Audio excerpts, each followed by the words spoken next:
Assalamualaikum warahmatullahi wabarakatuh. Salam dan bahagia. Kami dari kelompok 3 ingin mempresentasikan hasil diskusi kami tentang depresiasi dan amortisasi, nilai perolehan, persediaan, serta harga pokok penjualan yang beranggotakan atas nama Putra Panjaitan, Putri Karinasio, dan Happy Amelina Wahyudi. Depresiasi atau penyusutan pada Undang-Undang Nomor 36 Tahun 2008 Pasal 11 Ayat 1, pengeluaran untuk memperoleh harta berwujud yang mempunyai masa manfaat lebih dari 1 tahun harus dibebankan sebagai biaya untuk mendapatkan, menagih, dan memelihara penghasilan. Dengan cara mengalokasikan pengeluaran tersebut selama masa manfaat harta tersebut melalui penyusutan. Penyusutan dimulai pada bulan dilakukannya pengeluaran, kecuali untuk harta yang masih dalam proses pengerjaan. Penyusutannya dimulai pada bulan selesainya pengerjaan harta tersebut, atau penjelasan pasal 11 ayat 3 Undang-Undang Nomor 36 Tahun 2008. Mekanisme penyusutan harga berwujud telah diatur dalam pasal 11 Undang-Undang PPH. Metode penyusutan harta berwujud yang diperbolehkan dalam Undang-Undang PPH dibagi menjadi dua, yaitu metode garis lurus sesuai pasal 11 ayat 1 dan metode saldo menurun atau sesuai pasal 11 ayat 2. Harta berwujud berupa bangunan hanya dapat disusutkan dengan metode garis lurus, sedangkan harta berwujud selain bangunan dapat disusutkan melalui metode garis lurus atau saldo menurun.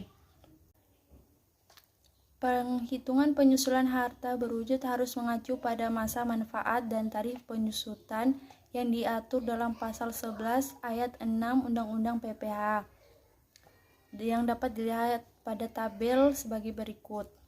Nah, contoh kasus pada PT Jaya Selalu Armada bergerak dalam bidang usaha pengiriman barang. Dalam laporan keuangan 2019, diketahui nilai perolehan masa manfaat, nilai buku dan penyusutan harta berwujud yang dimiliki adalah sebagai berikut, atau penyusutan dilakukan dengan metode garis lurus yang ada pada tabel di gambar ini. Nah, yang ditanyakan berapa biaya penyusutan yang dapat dibebankan oleh PT Jaya Selalu Armada dalam tahun pajak 2019. Yang pertama itu ada minyak kantor, merupakan harta berwujud, bukan bangunan, yang termasuk dalam kelompok 1 sesuai lampiran IPMK 96/2009 sehingga mempunyai masa manfaat selama 4 tahun dengan tarif penyusutan 25%. Kedua, laptop merupakan harta berwujud, bukan bangunan, yang termasuk dalam kelompok 1 sesuai lampiran IPMK 96/2009 sehingga mempunyai masa manfaat selama 4 tahun dengan tarif penyusutan 25%. Yang ketiga, mobil pickup merupakan harta berwujud, bukan bangunan, yang termasuk dalam kelompok 2 sesuai lampiran IPMK 96/2009 sehingga mempunyai masa manfaat selama 8 tahun dengan tarif penyusutan 12,5%. Yang keempat, AC kantor merupakan harta berwujud, bukan bangunan, yang termasuk dalam kelompok 2 sesuai lampiran IPMK 96 tahun 2009 sehingga mempunyai masa manfaat selama 4 tahun dengan tarif penyusutan 12,5%. Dan kelima, gedung kantor merupakan harta berwujud bangunan permanen sehingga mempunyai masa manfaat 20 tahun dengan tarif penyusutan 5%. Penyusutan harta berwujud PT Jaya Selalu Armada dalam tahun pajak 2019 secara fiskal adalah sebagai berikut. Yang pertama, meja kantor, penyusutan tahun pajak 2019 sama dengan 3/12 dikali 25% dikali 60 juta. Hasilnya sama dengan 3.750.000 karena masa manfaatnya habis di tahun pajak 2019. Kedua, laptop, penyusutan tahun pajak 2019 sama dengan 25% dikali 120 juta sama dengan 30 juta. Mobil pickup, penyusutan tahun pajak 2019 sama dengan 12,5% dikali 320 juta yang hasilnya sama dengan 40 juta. AC Kantor, penyusutan tahun pajak 2019 sama dengan 12,5% dikali 30 juta sama dengan 3.750.000. Gedung Kantor, penyusutan tahun pajak 2019 sama dengan 5% dikali 1 miliar sama dengan 50 juta. Nah, dengan demikian rekonsiliasi fiskal atas biaya penyusutan harta berwujud PT Jaya Selalu Armada adalah sebagai berikut yang teman-teman dapat lihat pada tabel di bawah ini. Dengan demikian biaya penyusutan harta berwujud PT Jaya Selalu Armada secara fiskal untuk tahun pajak 2019 adalah senilai 127.500.000.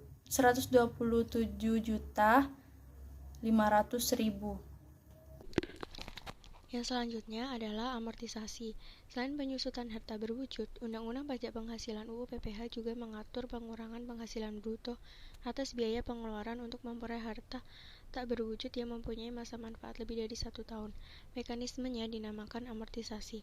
Pengeluaran untuk perolehan harta tak berwujud dapat diamortisasi menggunakan metode garis lurus dan metode saldo menurun, sesuai pasal 11A ayat 1 UU PPH. Amortisasi untuk perolehan hak dan pengeluaran lain di bidang penambangan minyak dan gas bumi menggunakan metode satuan produksi pasal 11A ayat 4 UU PPH.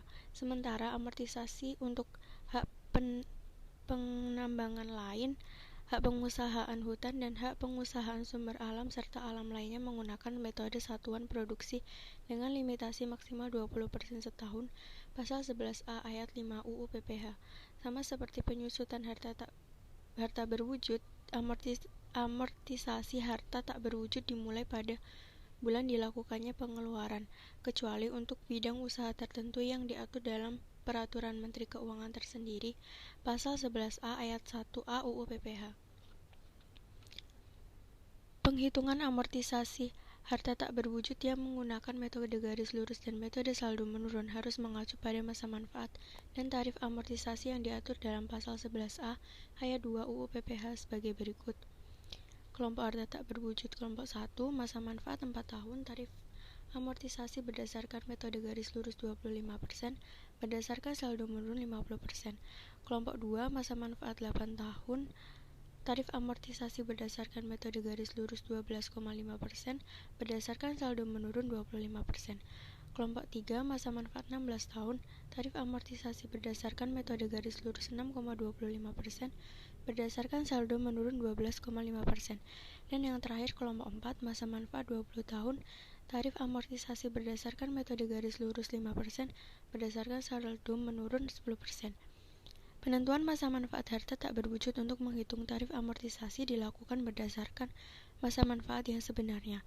Untuk harta tidak berwujud yang masa manfaatnya tidak tercantum pada kelompok masa manfaat yang ada, wajib pajak menggunakan masa manfaat yang terdekat. Misalnya, harta tak berwujud dengan masa manfaat yang sebenarnya 6 tahun dapat menggunakan kelompok masa manfaat 4 tahun atau 8 tahun. Dalam hal masa manfaat yang sebenarnya 5 tahun, maka harta tak berwujud tersebut diamortisasi dengan menggunakan kelompok masa manfaat 4 tahun. Contoh kasus, PT Forestry Makmur Abadi bergerak dalam bidang usaha pengelolaan hutan produksi. PT Forestry Makmur Abadi pada 2018 mengeluarkan biaya untuk memperoleh hak pengusahaan hutan yang mempunyai potensi 10 juta ton kayu sebesar 500 juta pada 2019. Jumlah produksi kayu PT Forestry Makmur Abadi adalah 3 juta ton kayu. Berapa amortisasi atas hak pengusahaan hutan yang dapat dibebankan PT Forestry Makmur Abadi? Sesuai pasal 11A ayat 5 UU PPH, pengeluaran untuk hak pengusahaan hutan diamortisasi melalui metode satuan produksi dengan limitasi maksimal 20% setahun. Untuk tahun 2019, berdasarkan persentase satuan produksinya adalah sebagai berikut. Persentase satuan produksi 3 juta dibagi 10 juta sama dengan 30%. Karena persentase satuan produksi yang sebenarnya melebihi 20%, maka persentase satuan produksi yang digunakan untuk menghitung amortisasi adalah 20% atau batas maksimalnya. Amortisasi hak pengusahaan hutan sama dengan 20% dikali 500 juta sama dengan 100 juta.